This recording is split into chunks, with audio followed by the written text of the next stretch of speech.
Every single one of us has been on a journey. Sometimes it's an epic journey, that place we've been saving up to go to for years and we finally get to go. Sometimes it's just our daily commute. We get in a car, we sit in some traffic, but eventually we get to work, we get to college, we get to our destination. Life is full of journeys, and today I want to talk a little bit about a spiritual journey. So I've drawn this scale to help us understand the spiritual journey that people go on. You know, actually it's not many people who one night don't believe that there's even a God out there and then the next day they call themselves a Christian. Normally there's been a journey, normally there's been a process that has brought them to that final decision of getting saved. And so this scale is going to help us think about that journey. First thing on the scale is -10. -10 are those people who would say this: God isn't real, and religions, well, they are actually dangerous. They're offensive, they're manipulative, they cause wars, they cause problems. A famous person I think of when I think of -10 would be someone like Richard Dawkins, who's written lots of books not only saying God isn't real, but actually saying why he believes religion is a dangerous and offensive thing. Next up is those people who are -9. -9 people would say this: God isn't real, but as long as you don't shove your faith down my throat, you're okay.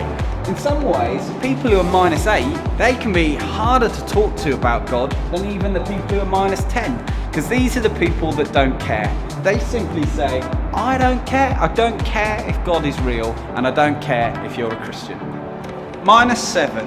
These are the people that believe there's something. They might not be sure what it is, but they would say there's something out there, something more than just what we can see. Maybe a supreme being. Maybe they believe in ghosts. Maybe it's vampires who marry werewolves. Whatever it is, there's something more than what we know, and they would put themselves at -7. -6 people have got some idea what it is that Christians believe. Maybe they know a Christian, maybe there's a Christian in their family. They've heard something about the gospel or the Bible, but mainly they would say, well, I'm glad that works for you, but it's not for me. A person who's -5 on our scale would have some big questions. They know some of the stuff, but there's still a lot of things they're unsure about. Maybe where did dinosaurs come from? Maybe it's to do with what they've heard Christians say about sexuality, or perhaps it's just things about suffering, or why does God allow that to happen? The big questions are there, but also there's another thing that -5 people would say. They would be, if they were honest, unwilling to change their lifestyle. They've got an idea of what it is that a Christian looks like in the way they live their life, and they're not sure if that's something they want to get into. -4 are the people who are up for finding out more. Maybe they've started going to church or a group that talks about what Christians believe, and they're pretty excited about this person called Jesus. They've read about him, they've heard about him, and he sounds amazing. But if they were a little bit honest, they're a bit freaked out by Christians. Someone who's -3 knows their life isn't sorted. They know the things that they want God to change in their life, but they're not sure they've got what it takes to be a Christian.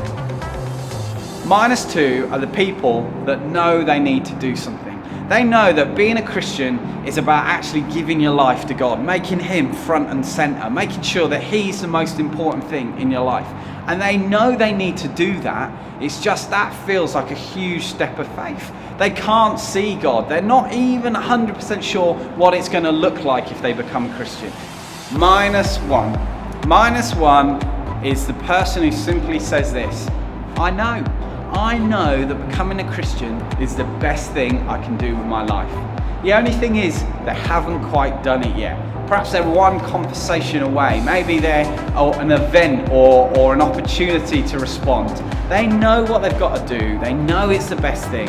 It's just it hasn't quite happened yet.